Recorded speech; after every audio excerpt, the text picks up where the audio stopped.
수심결. 밖에서 찾지 말라. 삼겨의 뜨거운 번뇌가 불타는 집과 같은데 어찌하여 그대로 머물러 긴 고통을 받으려고 하는가. 윤회를 벗어나려면 부처를 찾는 것보다 더한 것 없나니 부처란 곧 이 마음인데 마음을 어찌 먼 데서 찾으려 하는가.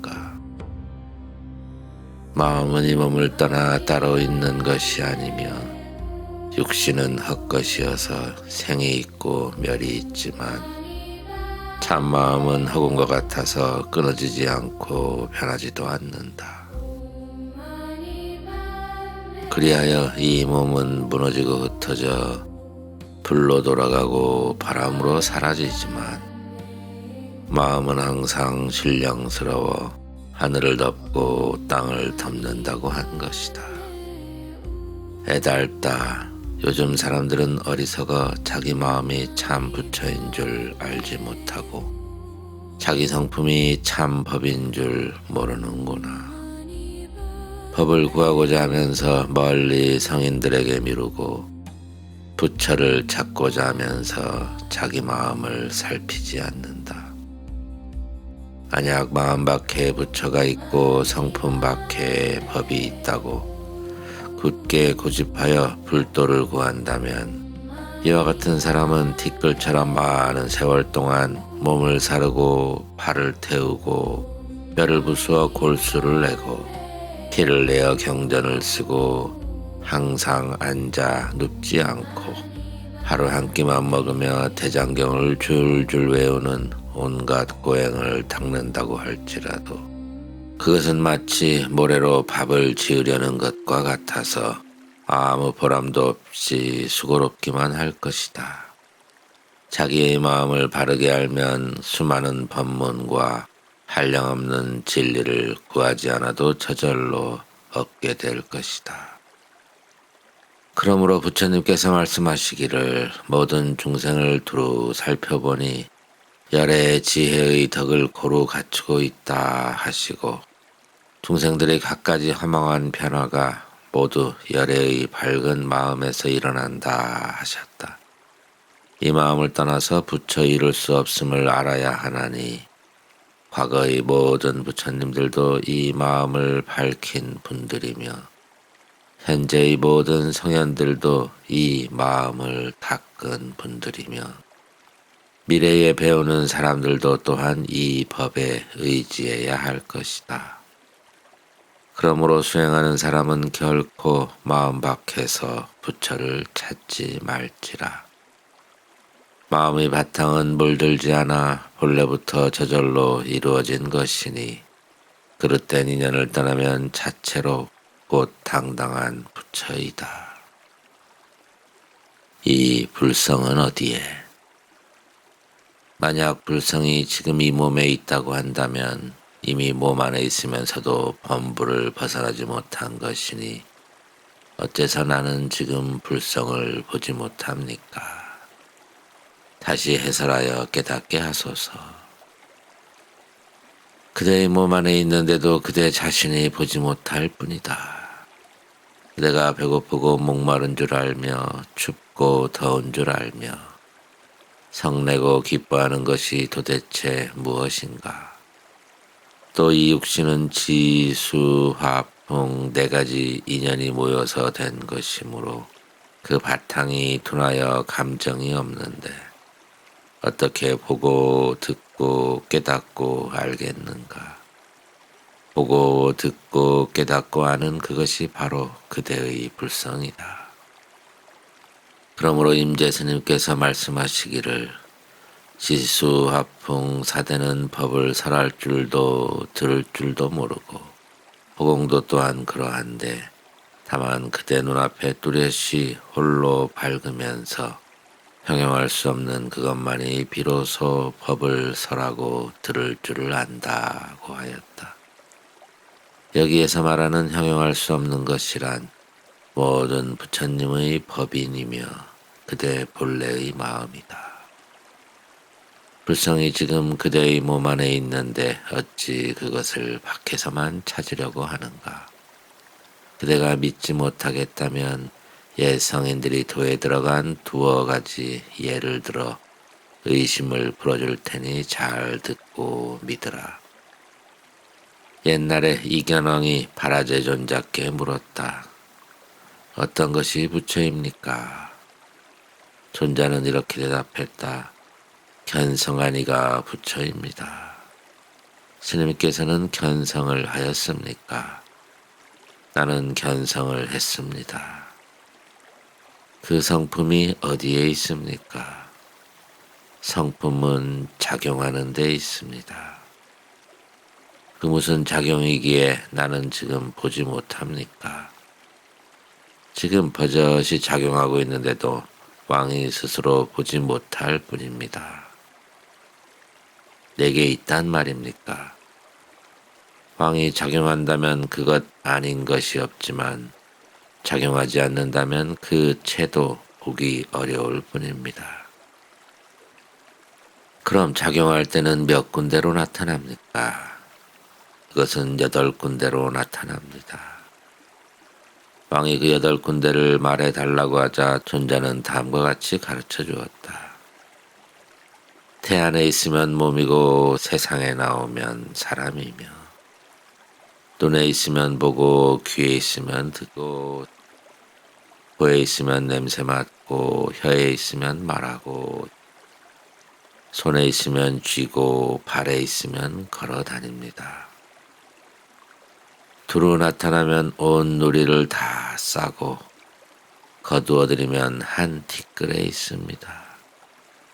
아는 사람은 이것이 불성인 줄 알고 모르는 사람은 정혼이라 부릅니다.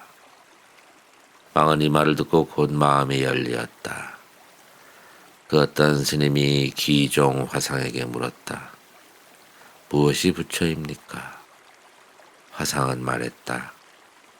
내가 이제 그대에게 알려주고 싶지만 그대는 믿지 않을 것이다. 큰 스님의 지극한 말씀을 어찌 감히 믿지 않겠습니까?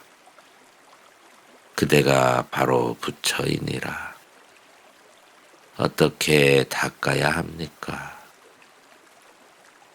한 티끌이 눈에 가려 있으면 허공의 꽃이 어지러이 떨어진다. 그 스님은 이 말을 듣고 단박 깨달았다. 옛 성인의 도에 들어간 인연은 이와 같이 명백하고 간단하다. 수고를 덜기에 도움이 될 것이니 이 법문으로 말미암아 알아차린 바가 있으면 그는 옛 성인과 손을 마주잡고 함께 걸어갈 것이다. 3. 신통 변화. 앞에서 말씀하신 견성이 진정한 견성이라면 그는 바로 성인입니다. 그는 마땅히 신통 변화를 나타내어 보통 사람과는 다른 점이 있어야 할 것입니다. 그런데 요즘 수도인들은 어째서 한 사람도 신통 변화를 부리지 못합니까? 그때는 함부로 미친 소리를 하지 말라. 삿되고 바른 것을 가릴 줄 모르면 그는 어리석은 사람이다. 요즘 도를 배우는 사람들이 입으로는 곧잘 진리를 말하면서 마음은 게을러 빠져 도리어 분수 밖의 잘못을 범하고 있으니 다 그대가 의심하는 데에 떨어진 것이다. 도를 배우면서 앞뒤를 알지 못하고 진리를 말하면서 근본과 지말을 가리지 못하면 그것은 삿된 소견이지 진실한 공부라고 할 수 없다. 자기 자신을 그르칠 뿐만 아니라 남까지 그르치게 하는 것이니 어찌 삼가지 않을 것인가. 대체로 도에 들어가는 데는 그 문이 많으나 요약하면 번호와 점수 두 문에 지나지 않는다.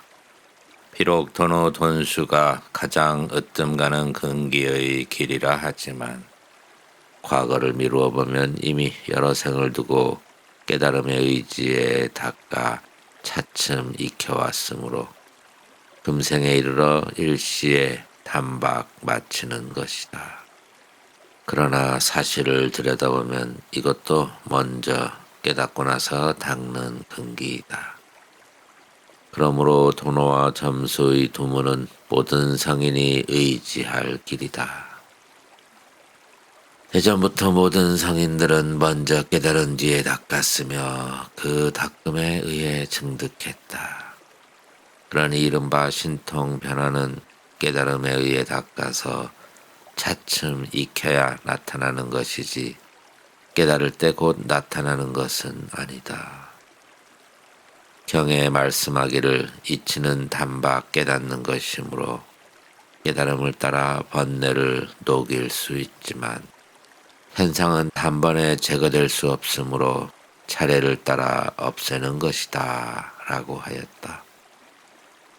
귀봉스님도 먼저 깨닫고 나서 닦는 뜻을 상세히 밝히며 다음과 같이 말씀하셨다.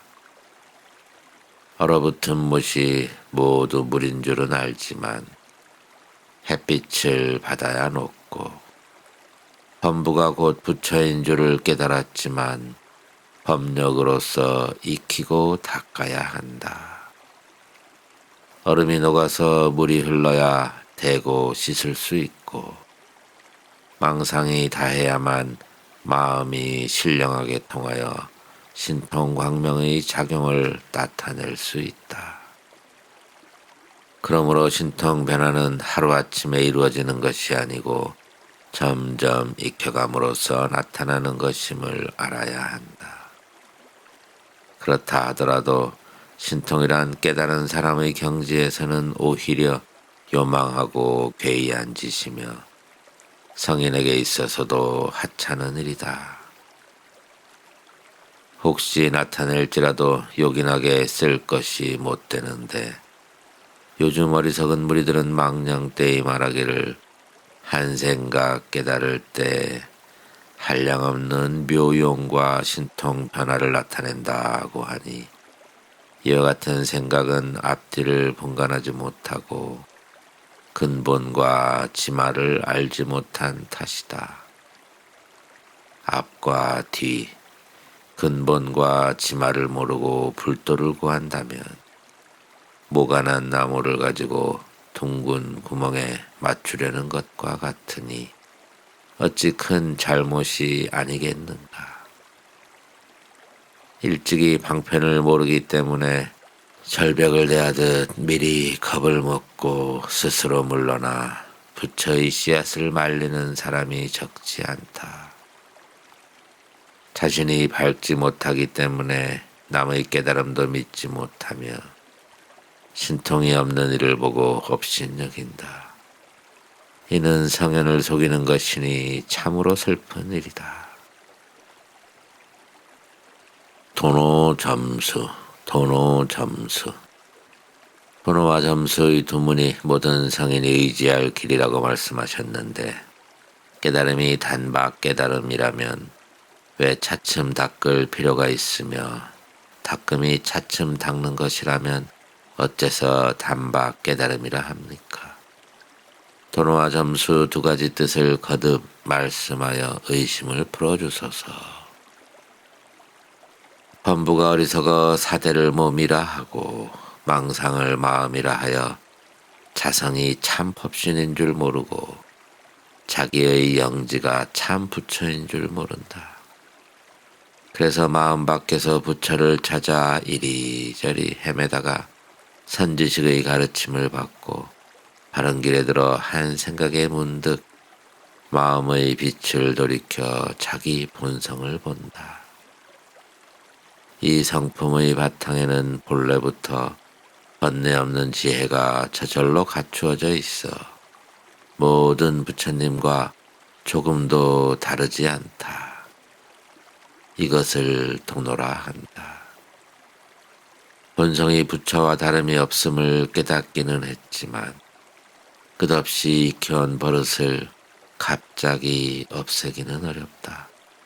그러므로 깨달음을 의지에 닦고 차츰 익혀서 공이 이루어지고 성인의 모태 기르기를 오래 하면 성을 이루게 되나니 이를 점수라 한다. 마치 어린애가 갓 태어났을 때 모든 감관이 갖추어 있음은 어른과 조금도 다르지 않지만 그 힘이 아직 충실하지 못하기 때문에 얼마 동안의 세월을 지낸 뒤에야 비로소 사람 구실을 하는 것과 같다. 그러면 무슨 방편을 써야 한 생각에 문득 자성을 깨닫겠습니까? 다만 그대 자신의 마음이다. 이 밖에 무슨 방편이 따로 있겠는가? 만약 방편을 써서 다시 알고자 한다면 그것은 마치 어떤 사람이 자기 눈을 보지 못해 눈이 없다고 하면서 다시 보려고 하는 것과 같다. 이미 자기 눈인데 다시 볼 필요가 무엇인가? 없어지지 않은 줄 알면 그것이 곧 눈을 보는 것이다. 다시 또 보려는 마음이 없는데 어떻게 보지 못한다는 생각이 있겠는가? 자신의 영지도 이와 같아서 이미 자신의 마음인데 어찌 다시 알려고 하는가? 만약 애써 알려고 하면 곧 알 수 없으니 다만 아는 대상이 아닌 줄 알면 곧 성품을 보는 것이다. 자기의 영지도 이와 같아서 이미 자기 마음인데 무엇하러 또 알려고 하는가? 만약 알려고 한다면 얻을 수 없음을 알 것이니 알지 못한 줄 알면 이것이 곧 견성이다. 공적 영지.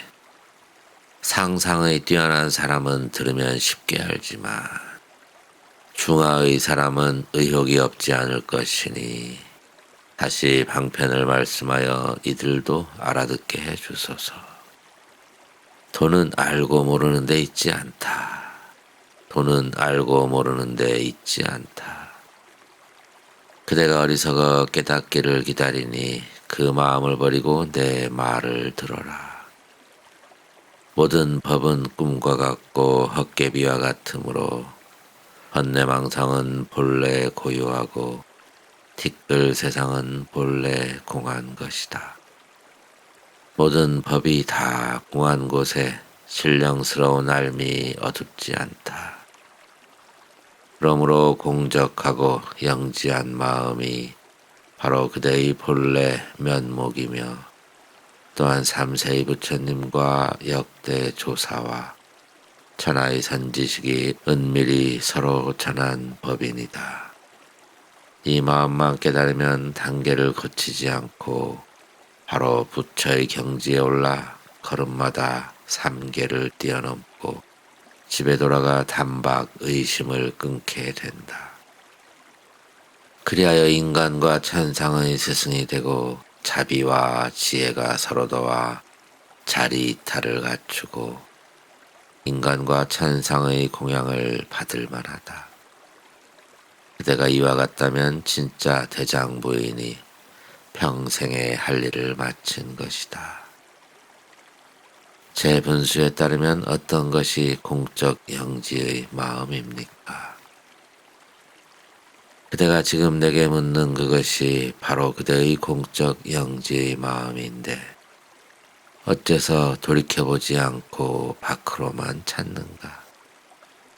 내 이제 그대의 분수에 따라 본심을 가르쳐 깨닫게 할 테니 그대는 마음을 비우고 잘 들어라.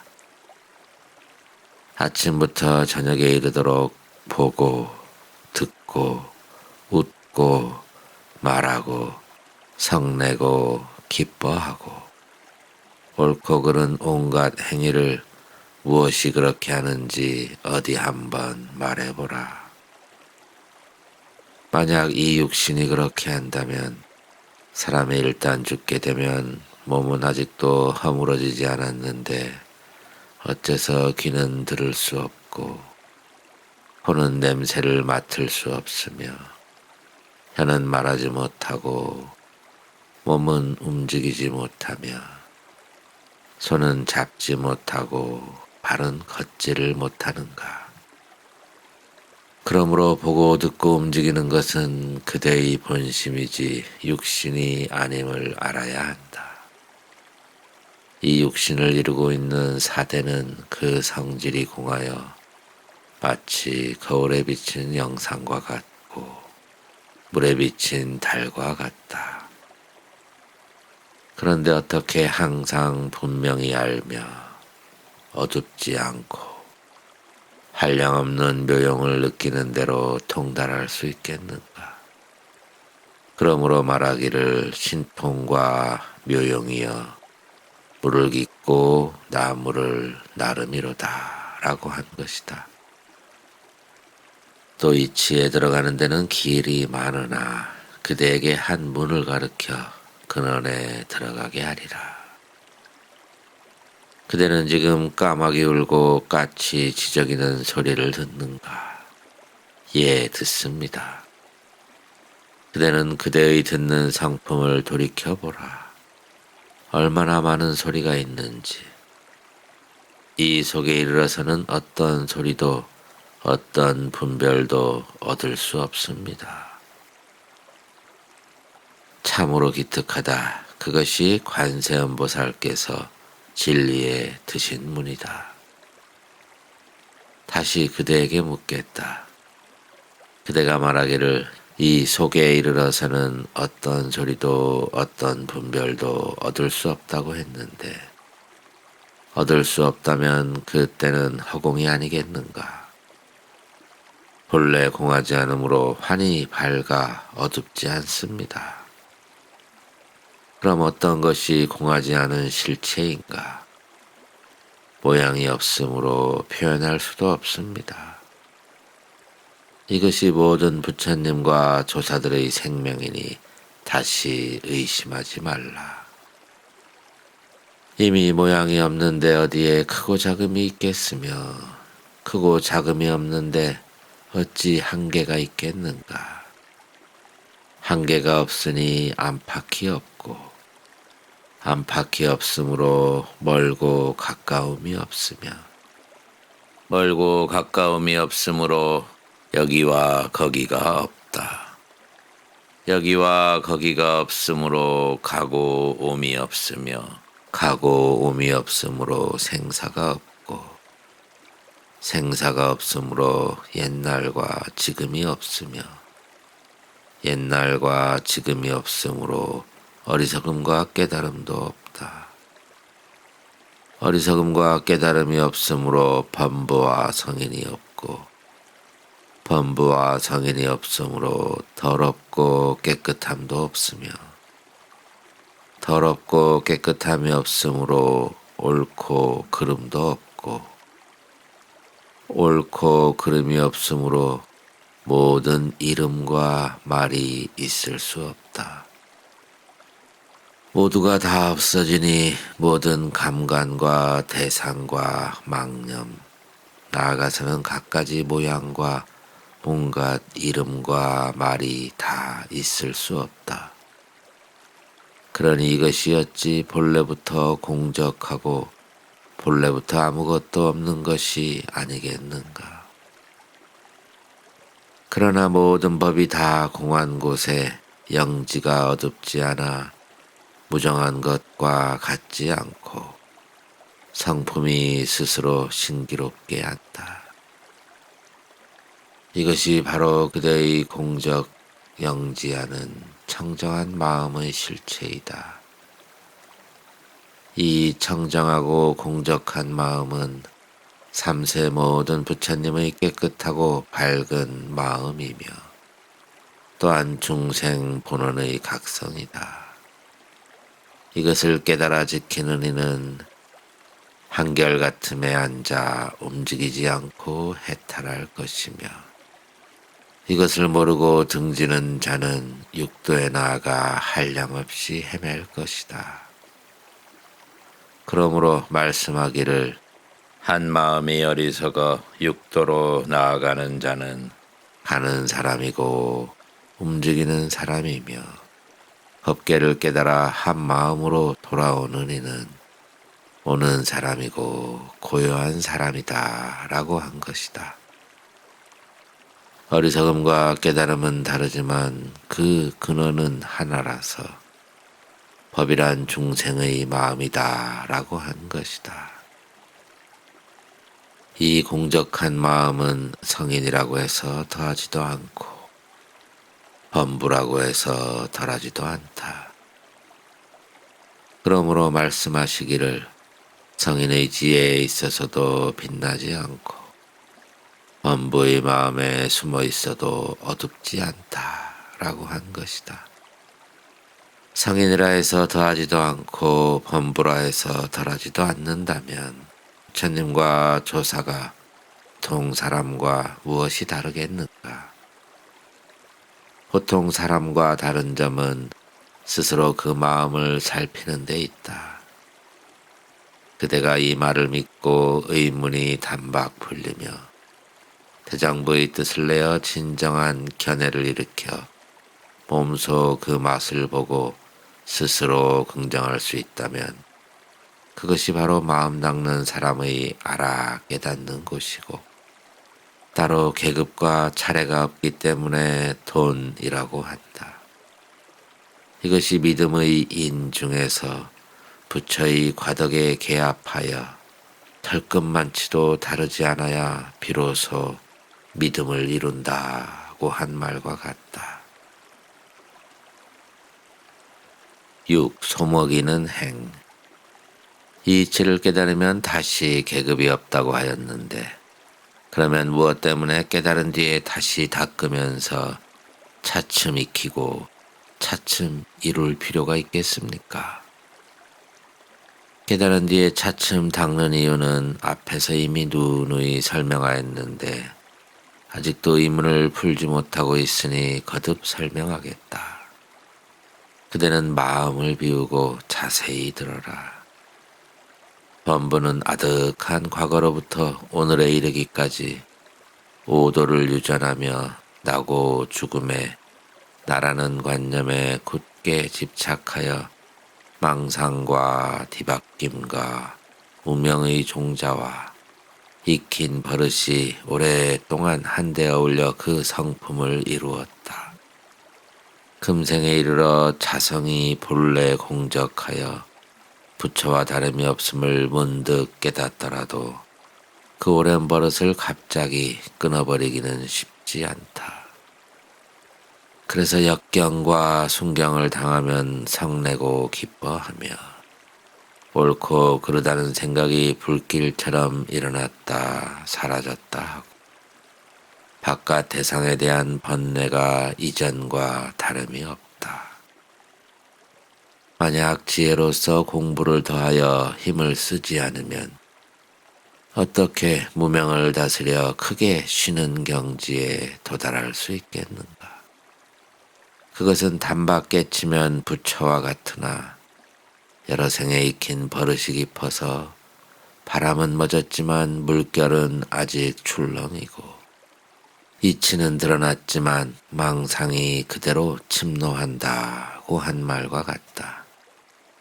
또 종고선사도 말씀하기를 가끔 영리한 무리들은 힘을 들이지 않고 이 일을 깨치고는 아주 쉽다는 생각을 내어 더 닦으려고 하지 않는다. 오랜 세월이 지나도 여전히 헤매면서 윤회를 면하지 못한다고 하였으니 어찌 한번 깨쳤다 하여 뒤에 닦는 일을 버려두어서야 되겠는가. 그렇기 때문에 깨친 뒤에도 늘 비추고 살피어 망상이 문득 일어날지라도 아예 따르지 말고 덜고 또 덜어 무위에 이르러서야 비로소 구경이 된다. 천하선지식이 깨친 뒤에 소먹이는 행, 모구행을 닦는 것도 바로 이 때문이다. 비록 뒤에 닦는다고 하지만 망령된 생각은 본래 공하고 심성은 본래 깨끗한 것임을 이미 깨달았으므로 악을 끊으려 해도 끊을 것이 없고 선을 닦으려 해도 닦을 것이 없으니 이것이 참으로 닫고 참으로 끊는 것이다. 그래서 이르기를 온갖 행을 두루 닦더라도 오로지 무념으로 근본을 삼으라 하였고, 규봉 스님께서도 먼저 깨닫고 뒤에 닦는 이치를 통틀어 이렇게 결론지었다.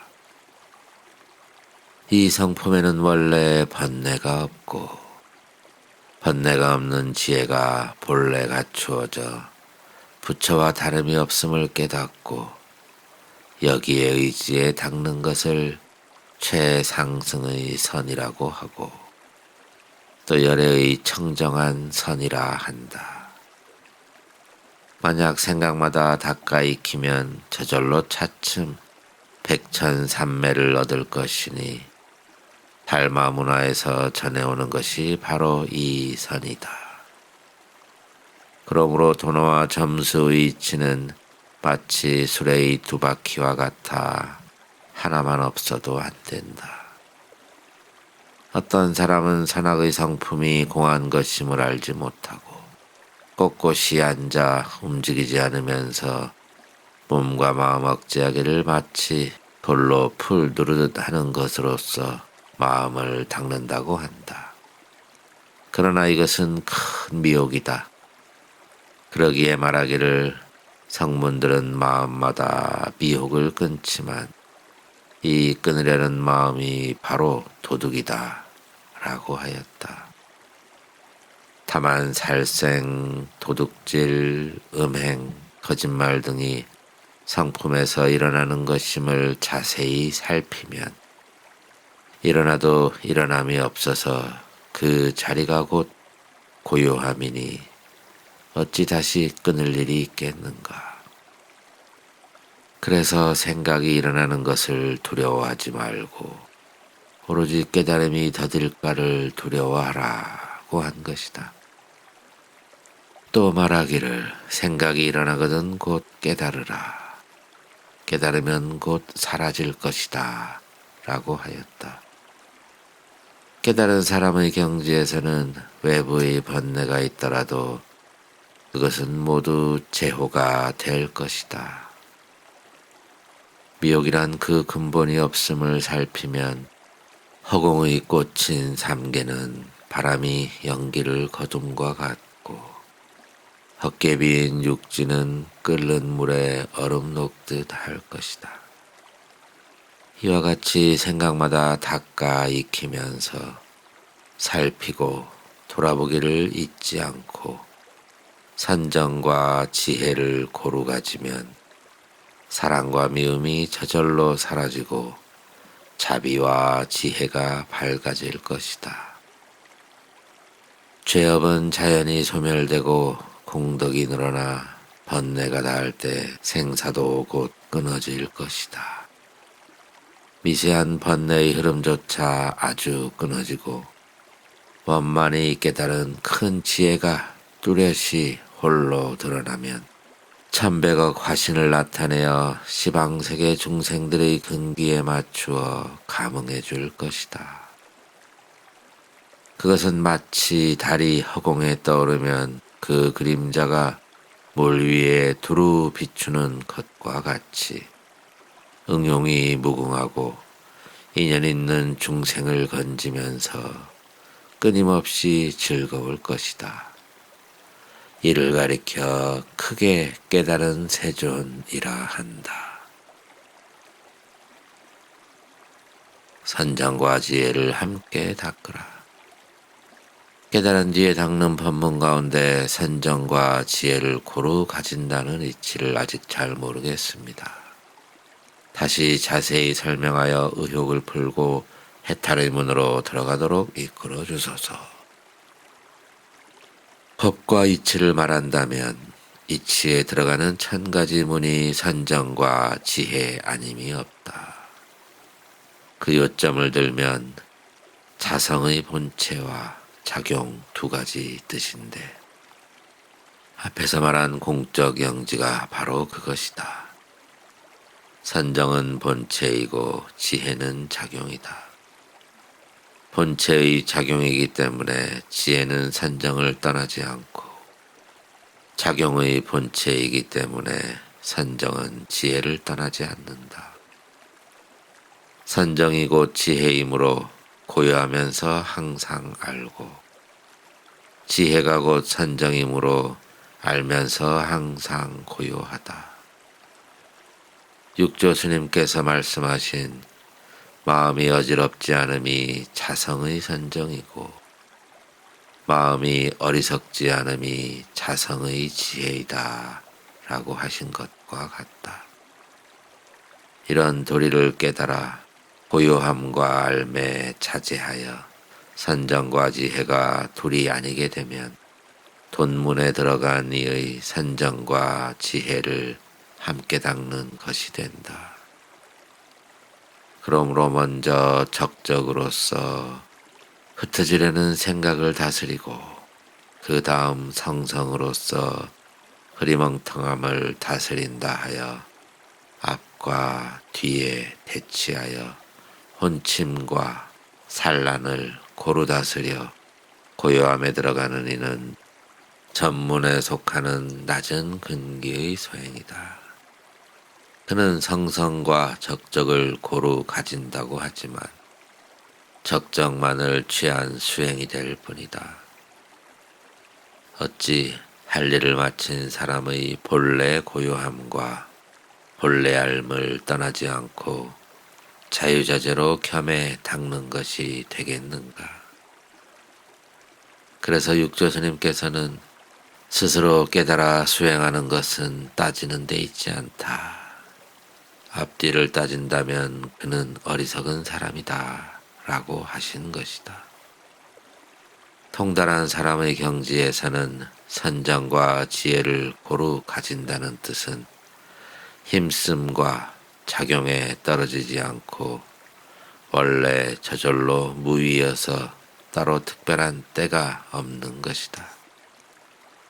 빛을 보고 소리를 들을 때도 그러하고, 옷 입고 밥 먹을 때도 그러하며, 대소변을 볼 때도 그러하고, 남과 만나 이야기할 때도 그러하다. 다니거나 머물거나 앉거나 눕거나, 말하거나 잠잠하거나 기뻐하거나 성내거나 항상 그러하여 마치 빈 배가 물결을 타고 높았다 낮았다 하고, 흐르는 물이 산기슭을 돌 때 굽었다 곧았다 하는 것과 같아서 마음마다 분별이 없다. 오늘도 유유자적, 내일도 유유자적 하면서 온갖 인연을 따라도 아무 장애가 없고, 악을 끊거나 선을 닦지도 않으며, 순진하고 거짓이 없어 보고드림이 예사로워 한 티끌도 맞서는 것이 없다. 번뇌를 떨어버리려는 노력도 필요 없고, 한 생각도 망령된 생각이 일어나지 않으므로 얽힌 인연을 잊으려는 힘을 빌릴 것도 없다. 그러나 업장은 두텁고 익힌 버릇은 무거우며, 관행은 약하고 마음은 들뜨며, 무명의 힘은 세고 지혜의 힘은 약해서 선악의 경계에서 마음이 움직이기도 하고 고요하기도 하다. 그렇기 때문에 마음이 담담하지 못한 이는 얽힌 인연을 잊고 번뇌를 떨어버리는 공부가 있어야 한다. 옛사람은 이와 같이 말씀하셨다. 6 감관이 대상을 거두어 마음이 인연을 따르지 않는 것을 선정이라 하고, 마음과 대상이 함께 공함을 비추어 보아 미혹이 없는 것을 지혜라 한다. 이것이 상을 따르는 문의 선정과 행할 바이지만 대치하는 문에서는 어쩔 수 없다. 만약 들뜸이 심하면 먼저 선정의 문으로서 산란을 거두어 마음이 인연을 따르지 않고 본래의 고요함에 개합하도록 하며 혼침이 많으면 지혜의 문으로서 공을 관하여 비추어 보아 미혹을 없애고 본래의 알매에 개합하도록 한다. 선정으로서 어지러운 생각을 다스리고 지혜로서 무기를 다스려 움직이고 고요한 자취가 없어지고 대치하는 마음을 맞추면 어떤 대상을 대하더라도 생각마다 근본으로 돌아간다. 인연을 만나도 마음마다 도에 개합하여 걸림없이 선정과 지혜를 함께 닦아야 비로소 일없는 사람이 될 것이다. 이와 같이 하면 참으로 선정과 지혜를 고루 가져 불성을 분명하게 본이라 할 것이다. 깨치기 전은 참 수행이 아니다. 스님의 판단에 따르면 깨달은 뒤 닦는 문 가운데 선정과 지혜를 고루 가지는 뜻의 두 가지가 있는데 첫째는 자성의 선정과 지혜이고 둘째는 상을 따르는 선정과 지혜입니다. 자성의 문에서는 걸림없는 고요와 알미, 원래 무위여서 한 티끌도 상대될 것이 없으므로 번뇌를 떨어버리려는 수고가 없고 한 생각도 감정이 일어나지 않으므로 얽힌 인연을 잊으려는 노력도 할 필요가 없다 하고 판단하기를 그것은 돈문에 들어가니가 자성을 떠나지 않고 선정과 지혜를 고루 가지는 것이다 라고 하였습니다. 그리고 상을 따르는 문에서는 이치에 맞추어 산란을 거두고 법을 선택하고 공을 관하여 혼침과 산란을 고루 다스려 무위에 들어간다 하고 판단하기를 이것은 전문의 낮은 근기가 행할 바라고 하였습니다. 그러나 두 문의 선정과 지혜에 대하여 의문이 없지 않습니다. 한 사람이 수행할 경우 먼저 자성의 문에 의해 선정과 지혜를 겸수한 후에 다시 상을 따르는 문의 다스리는 공부를 하는지 아니면 먼저 상을 따르는 문에 의해 혼침과 산란을 고루 다스린 다음에 자성의 문에 들어가는지 궁금합니다. 먼저 자성의 선정과 지혜에 의지한다면 걸림없이 고요하고 알기 때문에 다시 더 다스릴 공부가 없는데 무엇하러 또 상을 따르는 선정과 지혜를 필요로 하겠습니까? 이것은 마치 흰 옥에 문체를 새겨 덕을 잃는 것과 같습니다. 그리고 먼저 상을 따르는 문의 선정과 지혜로 다스리는 공부를 이룬 다음에 자성의 문으로 나아간다면 그것은 분명히 전문의 낮은 근기가 깨치기 전에 점차로 익히는 것이니 어찌 돈문자가 먼저 깨치고 나서 닦는 데 노력이 없는 노력을 한다고 할 수 있겠습니까? 또 동시여서 전후가 없다면 두 문의 선정과 지혜가 점이 다른데 어떻게 한꺼번에 같이 수행할 수 있겠습니까? 그렇다면 돈문자는 자성의 문에 의지에 걸림없이 더 공부할 필요도 없고 전문의 낮은 근기는 상을 따르는 문으로 나아가 다스리는 공부에 힘쓸 것입니다. 두 문의 근기가 돈점이 다르고 우열이 분명한데 먼저 깨치고 나서 닦는 문 가운데서 어떻게 두 가지를 함께 해석할 수 있습니까? 다시 말씀하여 의문을 풀어주소서. 내 해석은 분명한데 그대가 스스로 의문을 갖는구나. 말을 따라 하려고 하면 의욕이 더욱 생기고 뜻을 얻어 말을 잊으면 따질 필요가 없다. 그 두 문에 대해 각기 수행할 것을 판단한다면 자성의 선정과 지혜를 닦는 이는 돈문에서 노력함이 없는 노력으로 두 가지 고유함을 함께 활용하고 자성을 스스로 닦아 스스로 불도를 이루는 사람이다. 상을 따르는 문의 선정과 지혜를 닦는 이는 깨치기 전 전문의 낮은 근기가 다스리는 공부이고 마음마다 의욕을 끊고 고요함을 취하는 수행자이다. 이 두 문의 수행은 돈과 점이 각기 다르므로 혼동하지 말아야 한다. 그러나 깨친 다음에 닦는 문에서 겸하여 상을 따르는 문의 대치를 말한 것은 전혀 전문의 근기가 행할 바를 취한 것이 아니라 그 방편을 취하여 길을 빌리고 숙박을 의탁할 뿐이다. 왜냐하면 이 돈문에도 근기가 뛰어난 이가 있고 낮은 이가 있기 때문에 하나의 예로서 그 가는 길을 똑같이 판단할 수는 없다. 번뇌가 사라지고 심신이 홀가분해서 선에서도 선을 떠나고 악에서도 악을 떠나 8가지 바람에도 흔들리지 않고 3가지 느낌에도 움직이지 않는 사람은 자성의 선정과 지혜에 의해 걸림없이 겸해 닦으며 천진하여 조작이 없다.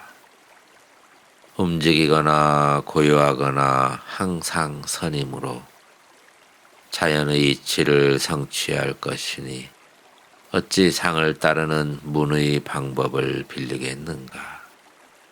병이 없으면 약을 구할 필요도 없다. 먼저 단박 깨쳤다 할지라도 번뇌가 심히 진하고 익힌 버릇이 굳고 무거워 대상과 마주칠 때마다 생각, 감정을 일으키고 인연을 만나면 마음마다 대상을 만든다.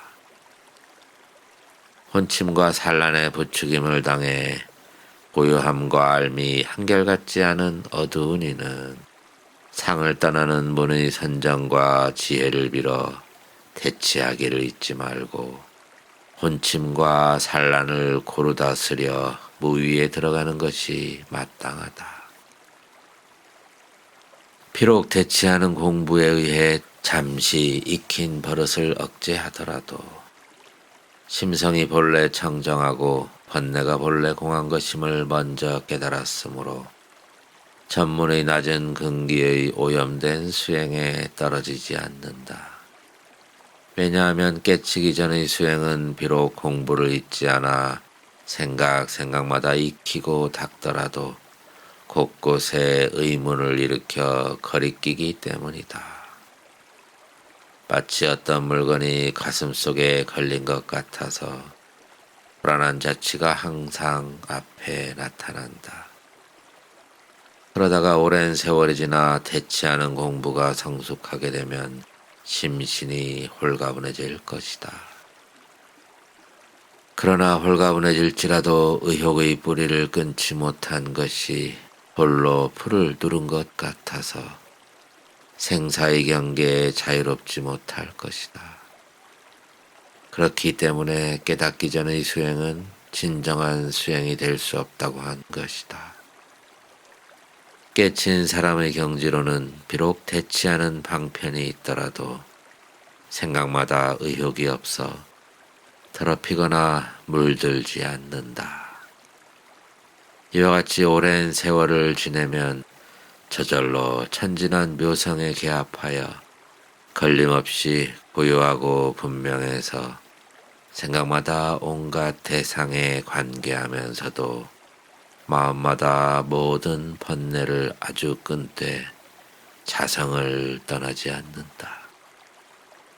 선정과 지혜를 고루 가져 위없는 보리를 성취하고 앞에서 이야기한 근기가 뛰어난 사람과 아무런 차별도 없다. 상을 따르는 문의 선정과 지혜가 비록 점기의 행할 바이지만 깨달은 사람의 경지에서 본다면 쇠로서 금을 만들려는 것과 같다. 이런 도리를 안다면 어찌 두 문의 선정과 지혜에 앞뒤의 순서가 있다고 두 가지로 보는 의문이 있겠는가. 바라건대 수도인은 이 일을 잘 되새겨 다시는 더 의혹을 일으켜 스스로 물러서지 않도록 하라. 대장부의 뜻을 갖추어 위없는 보리를 구하고자 한다면 이것을 버리고 다시 또 어떻게 하겠는가. 부디 문자에 집착하지 말고 바로 참 뜻을 알아 낱낱이 자신에게 돌리어 근본에 개합하면 스승 없는 지혜가 저절로 드러나고 천진한 이치가 어둡지 않고 분명해서 지혜의 몸을 성취하되 다른 것에 의해 깨친 것이 아닐 것이다. 이 오묘한 뜻이 모든 사람들에게 해당되기는 하지만 일찍이 지혜의 씨를 뿌린 대승근기가 아니면 한 생각에 바른 믿음을 내기가 어려울 것이다. 믿지 않을 뿐 아니라 도리어 비방하면서 무간지옥의 업을 짓는 이가 많다. 그러나 믿고 발들지는 못한다 할지라도 한번 귀를 스쳐 잠시 인연을 맺어 놓으면 그 공덕은 헤아릴 수 없다. 유심결에 이르기를 듣기만 하고 믿지 않더라도 부처될 종자의 인연을 맺고 배워서 이루지 못하더라도 인간과 천상의 복보다 뛰어나다 라고 했다. 그렇게 해도 성불할 바른 인연을 잃지 않는데 하물며 들어서 믿고 배우며 이루어서 지키고 잊어버리지 않는 이의 공덕이야 어찌 능히 헤아릴 수 있겠는가. 이 몸 이때 못 건지면 지난 세월 윤회의 업을 돌이켜보면 몇천 겁을 두고 흑암지옥에 떨어지고 무간지옥에 들어가 갖가지 고통을 받았을 것인가. 불도를 구하고자 하여도 선제식을 만나지 못하고 오랜 겁을 생사에 빠져 깨닫지 못한 채 갖은 악업을 지은 것이 또 얼마나 될 것인가. 때때로 생각하면 저절로 한숨이 나오는데 어찌 방종하여 그전 같은 재앙을 다시 받겠는가. 그리고 누가 나에게 지금의 인생을 만나 만물의 영장이 되어도 닦는 길을 잃지 않게 하였는고. 실로 눈먼 거북이 나무를 만남이고 겨자씨가 바늘 끝에 꽂힌 격이다. 그 다행함을 어찌 말로써 다할 수 있겠는가. 내가 지금 스스로 물러설 마음을 내거나 게으름을 부려 항상 뒤로 미루다가 잠깐 사이에 목숨을 잃고 지옥이라도 떨어져 갖은 고통을 받을 때 한마디 불법을 들어 믿고 받들어 괴로움을 벗고자 한들 어찌 될 수 있겠는가. 막상 위태로운 데 이르러서는 뉘우쳐도 소용이 없나니 바라건대 수도인들은 게으르지 말고 탐욕과 음욕에 집착하지 말며 머리에 불을 끄듯 하여 돌이켜 살필 줄을 알아야 한다. 무상은 신속해서 몸은 아침 이슬과 같고 목숨은 저녁 노을과 같다. 오늘은 살아있을지라도 내일은 기약하기 어려우니 간절히 마음에 새겨둘 일이다.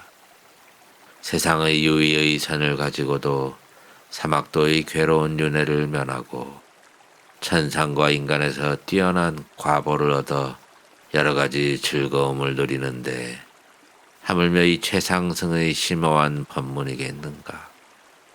잠시 믿기만 해도 그 공덕은 어떤 비유로도 설명하기 어려울 것이다. 경전에 말씀하기를 어떤 사람이 삼천대천 세계에 사는 중생들에게 칠보로 공양하여 모두 만족하게 하고 또 그 세계의 모든 중생을 교화하여 성자가 가지는 네 가지 지위 사과를 얻게 하면 그 공덕은 한량없고 끝이 없다.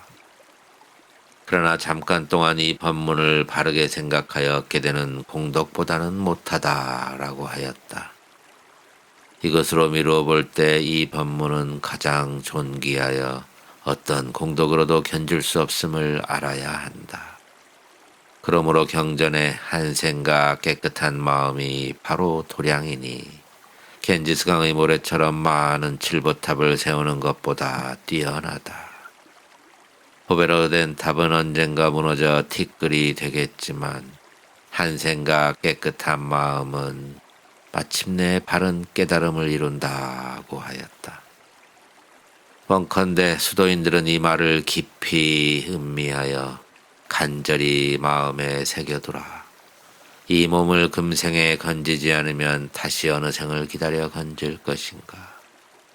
지금 닦지 않으면 만겁에 어긋날 것이고 힘써 닦으면 어려운 수행도 점점 어렵지 않게 되어 공부가 저절로 이루어질 것이다.